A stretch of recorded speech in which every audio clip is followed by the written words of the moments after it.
Hi viewers. August 15 అంటే పండగ. ఈ పండగ రోజు ఈ వీడియోని సరదాగా ఇద్దామంటే సరదానే, బట్ ఇప్పటికీ మన సమాజం కొంతమంది దుస్థితి ఎలాగుందో చెప్పటం. అండ్ కొన్నిసార్లు ఎవరైనా అంబులెన్స్కి ఫోన్ చేసేటప్పుడు, పోలీసులకు ఫోన్ చేసేటప్పుడు ఒకసారి క్రాస్ చెక్ చేసుకోండి. వీడియో స్ట్రైక్ పెడితే పెడతలేదు, బట్ కంటెంట్ చెప్తా. అతనికి షెల్టర్ లేదు, ఇల్లు లేదు, బయట ఆడేడ బతికేస్తూ ఉంటాడు. అలా గోనుపట్ల లాంటిది తీసేసుకొని అది మొత్తం కప్పేసుకొని ఒక హోమ్లెస్ అక్కడ పడుకున్నాడు. దాన్ని చూస్తే ఒక మనిషి శవాన్ని కప్పెట్టినట్టు ఉంది అది. ఇక అటు ఇటు చూశారు. ఇంతలో ఇంకొక అతను వచ్చేసి ఓ శవం ఇక్కడ పడిందని చెప్పేసి అంబులెన్స్కి పోలీసులకు ఫోన్ చేశాడు.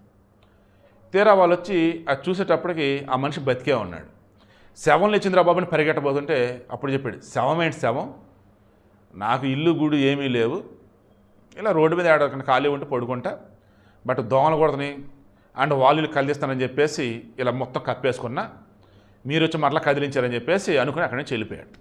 ఇది కామెడీగా ఉన్నా కానీ కొన్ని సందర్భాలు నేను మరలా చెప్తా, బేసిక్ మళ్ళీ మీ చేత్తో తీయటలు ఇలా వద్దులే.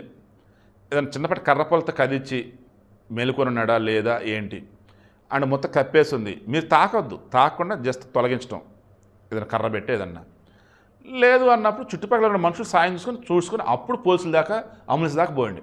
ఏకైకి పోలీసులు అంబులెన్స్ చెప్పినప్పుడు ఇలాగే ఇబ్బంది అయింది.